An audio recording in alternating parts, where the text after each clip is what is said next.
Okay, mayong mudto na usab kanaton tanan Luzon, Visayas, Mindanao. Mayong mudto Philippines, mayong mudto world, mayong mudto universe. Ano na punta mga higala? Nini nga itong tulumanon sa kahanginan, CONA, Catechesis on Air. Ug ako lang gihapon kini inyong ubos nga alagad, Reverendo Padre Edwin Academia Acab. Abi na mahingala, kumusta naman mo nang hinaot kita nga ana kamong tanan sa kapiskays panglawas ni ining kamuntuhon. Walay ubo, walay sipon, walay labad sa ulo, walay sakit tiyan, apan nagginhawa pa. Yan. So, kumusta naman mga hingala? No? Kumusta naman ganong huling? Okay na ko kayo, Father. Ikaw, Mr. Cheng. Okay na ko kay Father, oh. Okay lang. Abi naman na ato na tibayaon may galaw may munto ang atong talahorong obispo Bishop Polito B. Cortez, may munto bishop ang atong mga kaigsuonan nga mga kaparian lukok ka Bisayan ug Mindanao ina pinagayon ang atong mga kaigsuonan diri sa Diocese of Dumaguete. Abi na kumusta naman mo din na si Kihor? Kumusta na akong classmate no si Father Obing Masyon, kumusta naman kabudi, O nga manusab si Monsignor Larry Katubig, si Monsignor Ramon Duran, si Father Jerry Flores, si Father Leonard Tan, no? Ang manusab sila si Father Rani Colina, si Monsignor Torres, no? Monsignor Torres. So, ang manusab ang atong mga kaigsuunan nga naminaw karon kanato mga lay ministers, mga miyembro sa MBG, mga sakristan, mga kaigsuunan usab nato sa kining sa matong tibayaon mga lectors, no, mga tigbasa panahon sa misa. Kumusta na atong mga BEC? Kumusta na atong mga BEC communities din ha, no? Kumusta na atong mga alagad, ato ang mga PFT, no, Parish Formation Team. Ug nga manusab ang ato ang mga kaigsuonan din ha nga mga zone leaders, mga choppy leaders. Apay no palayon ta sa atong mga buluhato ni ining kamuntuhon. Apay no ari kita sa kining gitawag nato mga higala og CBCP News, Balitang Simbahan ining kamuntuhon. Coalition of Family and Life Organizations naghiusa, no?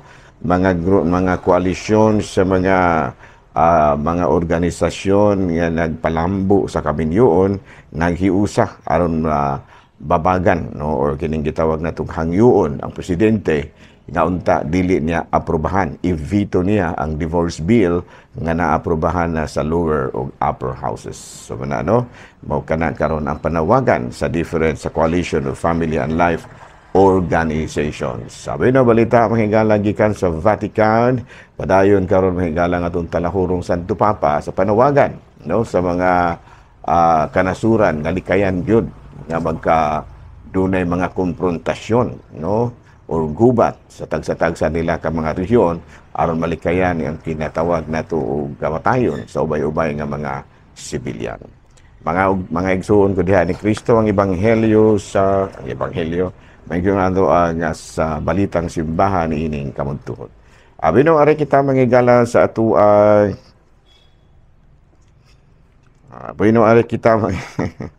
limot manuong ko mahigala sa ato ang ako. Abi no ari kita mga higala sa ato ang kining Saints of the Day. Abi no duha ka buok ning atong Saints of the Day karon mga higala. Sila si Saint John Jones ug si Saint John Wall. Abi no wala na sila nagdungan og kamatay, gani distansya ra kaayo ang ilahang kamatayon. Pero parehos ang hinungdan sa ilang kamatayon. No, saman taga ni England kani sila og sa panahon sa 16th and 7th century nga diin gilutos ang Katolikong simbahan didto duha kini sila sa mga nadakpan og yung manusab gihunusan sa kinabuhi tungod sa ilaha nga pagpractice gihapon sa Catholicism sa ilahang lugar. No, gipractice gihapon nagmisa gihapon sila tago-tago, namunya gihapon sila tago-tago ug daghan panguban. Wala madugay, nasakpan kini sila. They were arrested and murdered in England. And they were canonized in 1970. Si St. John Jones o si St. John Wall. Hala, no? Padayon ta mga gala sa tuang mga buhat tono ni ining kamuntuhon. Okay, no? Ato di ay nga timbayaon o sabog maing munto ang atong talahurong obispo ni Bishop Julito B. Cortez, ang atong mga kaparian lukob Kabisayan ug Mindanao nga maabot karon sa atuang pagsibya. No, ari na ta manghigala sa atuang catechism. Sa may atuang topic karon, of course, kuan gihapon, kabahin gihapon kini sa Roman Catholicism. Roman Catholicism. Okay? So ako na naplano din ako mahigala nga ako na ning i-compile ning ako ang mga topic kunya kung mahimo ato ning ipa-reproduce o katong ganahan nga makabato ni ini gihaguan ta man gini gihaguan ta naman gini mahigala ato na po lamang iapod-apod. No, dili natin ibaligya, iapod-apod ra. No, katurang gustong makabaton ba? No, libre ra. Okay, klaro? Ala, no? Ato niya ning ipa-compile ni, dayong himuon niya gitawag na to scrapbook. Dili lang libro, maulaw ta ng libro. Scrapbook lang, scrapbook. Aron nga ato po nga mabilin po sa malabot nga mga henerasyon kining atong mga hinaguan. Hinaguan nga nato ni mga higala no pag-compile kining mao nato mga topics. Roman Catholicism. Yang atong topic karon kabahin sa divorce. Divorce. Ang pangutana nga naman ta nga mga Katoliko nga di magyud ta kumpurme, no, di against magyud kita sa diborsyo. Of course, according to CBCP, no, may nang ang CBCP gyud na ato ang pasultihon ani. Divorce is anti-family, anti-marriage, and anti-children. No? Mas mo itong anti-family, makaguba sa pamilya. Kining diborsyo mga higala, makaguba kinis pamilya. Kaya naman, sayon-sayon no, naman lamang ba na pagbulag sa ihang asawa kay gitawag na to o wala may kuan. Dali naman lang kayo. Okay, o ari kita sa laing paagi sa pagbulag, dili man gyud magkabulag, no, legal separation naman unya kanang legal separation pwede mong dili na mag-uban og puyo pero kasado di gyud gihapon ka pwedeng makapakasal sa lain ni ana, no, o baka ha ari kita sa kanang marriage annulment kinahanglan nga sa sinugdanan padaan wala nay kasal nga nahitabo do na bay gitawag nato sa in English og impediment pero nakasal gyud. So tungod kay aduna may impediment, dili valid ang kasal. So kung maaprubahan nga dili valid ang kasal, pwede natong ipaanular, no? Pero kung valid, dili pwede kay ngano man wala man kita divorce. Unya, kung legal separation, pwede nimong bulagan imong bana, di na mo mag-ipon, wala na hilabtanay, pero dili paghapon ka magaminyog lain. Muna gitawag legal separation. Pero sa divorce, ay bisag kapila pa ka mo minyog usog. Ngano man tungod kay ang kining gitawag nato ang kasal gipakasama naman laman og kontrata, no? Gipakasama naman laman og kontrata nga pag-abot sa expiration pwede na kang dili mo renew. O mo na, no? Kay ngano man kanang expiration sa marriage kana bang di nakaganahan ba? Di nakaganahan sa imong asawa so ni-expire na ang imuhang gugma sa imong asawa, so murag lagi kontrata yun, anti-family. Murag kontrata na lamang. Kung doon ay divorce, ang kaminyoon murag na lamang og contract na pag-abot sa expiration, dili na ta mag-uban kaya na-expired naman. So sa kaminyoon, no, na pag-apoy expiration ka ng divorce, gano man, kanang dili na kaganahan, ni-expire na ang imong gugma sa imong misis o sa imong mister. Awan, dili na ta mo renew. Bulag ta, kaya na-expire naman. Masaya mo sabot og ni-expire. Nihupas na ba? Nihupas na ang akong gugma sa akong bana o sa akong asawa. Tungod kay, nahupas na, tungod kay, naay siya lain. O, hingulata siya. Hingulihan na, no? Tungod kay, aduna siya gibuhat nga dili mayo. Sakto na siya. Pero, kung walay divorce, ang pinakasolusyon ni ana is legal separation.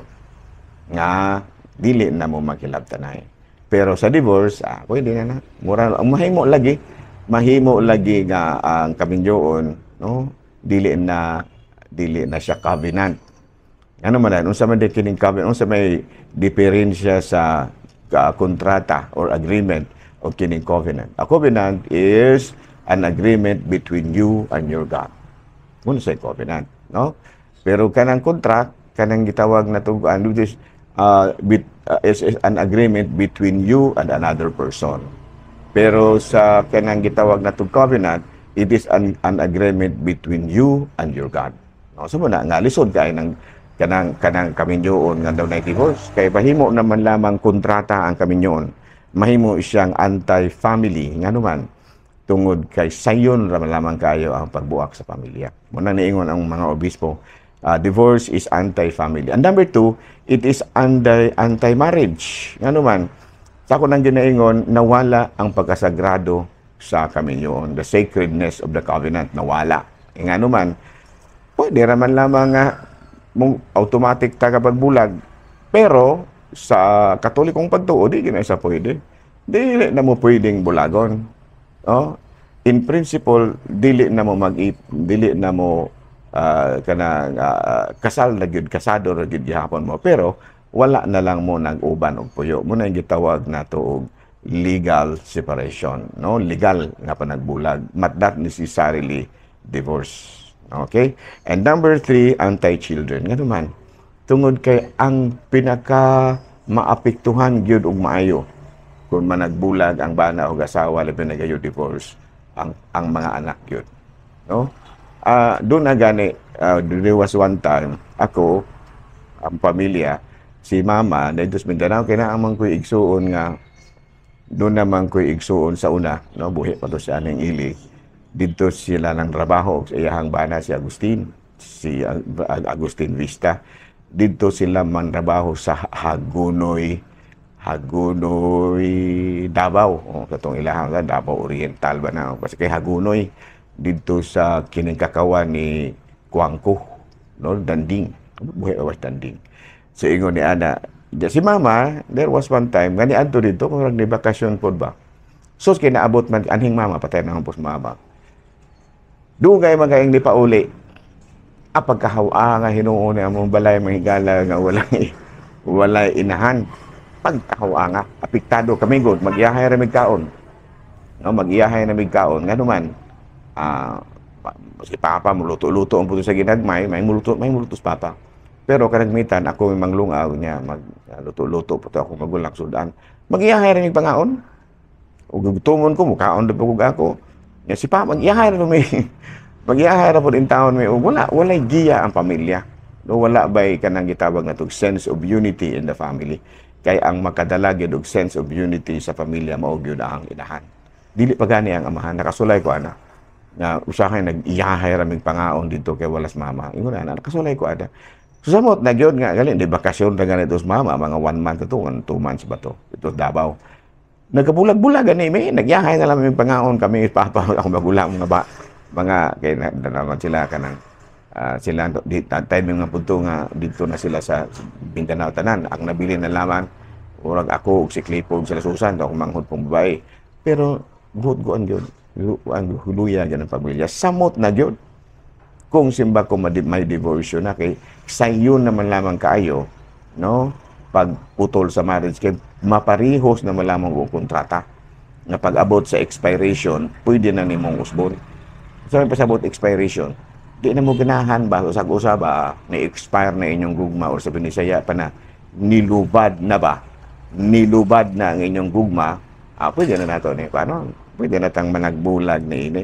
Pero sa katolikong sumbahang dili, kinahanglan nga nilubad og sa wala ng inyong inyong gugma rin na padayon nagyagihapon mo nga mag-ilanay isip ba na og asawa og busa, pero pwede ra pod og ato na lamang tagaan na lang mo og legal separation because of so many valid reasons, no? Valid reasons. Dili ingon nga wa na mo giangay akong asawa nagkakikalagmitan gyud mga higala dito sa Amerika, sigun sa akong nasabtan, wala gyoy kana bitaw nag-divorce o nagminyo og usog ang lalaki nga gulang po iyahang giminyuan. Sa ako ra nasabtan ba? Nga panalitan ikaw mag-divorce ka Amerika man no? Divorce ka, nagbulag na mo sa imong asawa nya nagminyo kag usog. Kalagmitan gyud sa giminyuan og usog sa mga lalaki. Batanon.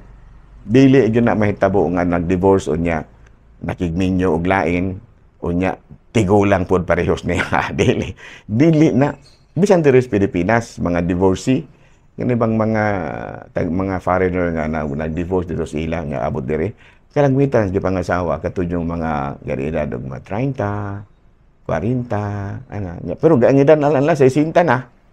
60 anyos na. Ngayon ta kay aron mabulubalan si ugamay kay 60 na ka imo binyuan pod 60 na pod kung buhi pa magani. Kung makalakaw pa ingon niya. So na no nga kalagmitan gyud sa divorce ang naa gyud kalagmitan sa losing side ng babae. Nga naman ang kugihan gyud kayong mukuan og ingon ni ana bang mga butanga ang lalaki man gyud. Labi na medyo makuan pa kana bitang mahiligon pas mga batanon. Kinig yung mga tigulang nga mga minyong babae murag matagbo jud kag sinagang sa imong bana kay gamay diferensya makig-divorce man dai na nimo kay nakakita po silingan nga medyo nagkihat-kihat anya nibalos po og kihat. Diyos. Nani ni kihat-kihat si Manoy. Nya ni kihat-kihat man pagbalik sa Pikas. Wala. Walang lain na gaplano na mag-divorcean ko din ako asawa nga ni maho na tao ning ang suwi. Ano di ba? Sa ako lang ba ha? Sa ako ra opinion in my own wrong opinion. Pwede mo maingon nga ba na di na tinuod nag-iingong gyud pa. Mo gani nga maingon kung in my own wrong opinion. Kalagmitan gyud sa mga gulang nga lalaki. Unya magminyong usob tungod kay nag-divorce siya babaeng batanon. O dili man gani batanon gyud kayo, pero at least dili gyud parehos kagulanga sa iyang asawa. Usually kung siya nag-edad na siya 40, pwede pa na. Pwede na pug makigminyo po sa laing 40. Pero gaedad na gani na siya 60, di asa ako lang huna ba. So correct me if I'm wrong. And according to my wrong opinion, kalagmitan gyud sa mga lalaki nga makigminyo labi lang 60 na ginas mga 30, 40, miingon po dayo ng mga lalaki. Alang-alang padre, wala ko nagminyo aron mamahimo kong caregiver. Pero ang mga babae, naiuban nagminyo para mahimong caregiver. Pero daghan pong mahimong income, no? May mga nga di ba dai? Di ba ka mahimo kang caregiver inang giminyoan imong foreigner? Ay sagdirag ma-caregiver total o magkinaunsa og mo kaging ning foreignera. Tama po ikabilin unyang medyo pod malipay puntang atong pamilya kay ana ba hindi correct me if I'm wrong ha because this is my wrong opinion. Ayan no. Maingon ako sayop ka padre abi daw sayop bitaw ko bisag ko pumura gani ako masayop manig sa dili basta kay mo ni akong opinion na kana mga gulangon nga mga gusto makig-divorce kay nangita nagbatanon sayop lagi ka sayop na ba dara sige di na ko makiglalis ni mong sayop mangani ni pero para nako murag maunay kadaghanang nahitabo klaro ba sayop ka pa di bitaw sayop bitaw ko para nimo pero para nako eksakto ko so wala nga dili naman ta maglalis klaro ba kung maglalis ta di man gyud gihapon ta magdaog kay ako mo barog man gyud pug ko nga munay ako ang obserbasyon nga ikaw pud mo barog po ka nga munay imong obserbasyon adi kita magdaot. So, mas mahal na lang din na ito maglalis. Diba? Klaro? Klaro ba? No? So, again, kitang Katoliko, as Catholics, we look at divorce as anti-family, anti-marriage, and anti-children. Kunya, gitanaw nato ang kaminyoon isip usa ka covenant, no? And is an agreement between you and your God and your partner. Tulo man ang nagsabot anang marriage. It is a covenant between you and your partner, and it is a covenant between you and your God. No, so muna nga kung himuon lamang nimong kontrata ang kaminyoon, dili kita mosugot na mga Katoliko. Pero doon na in fairness, in principle daghang kita pero kung na uban Katoliko pero okay o yun raman sila ining divorce. O kamo ra inyo po na. No? Kung sayop manggani ko, sayop ko. Pero ug sayop manggani mo, sayop ta, imo pud na. Klaro ba? Ang importante nga di ra ta maglalis. Kaya ano maglalis man ta? May man tagsilduhan og kinsay eksakto nato tagaan og kwarta di man pod. Klaro? So as Roman Catholics, we are against divorce. because it is anti-family, it is anti-marriage, and it is anti-children. Daghang salamat og mayong mudto, Pilipinas!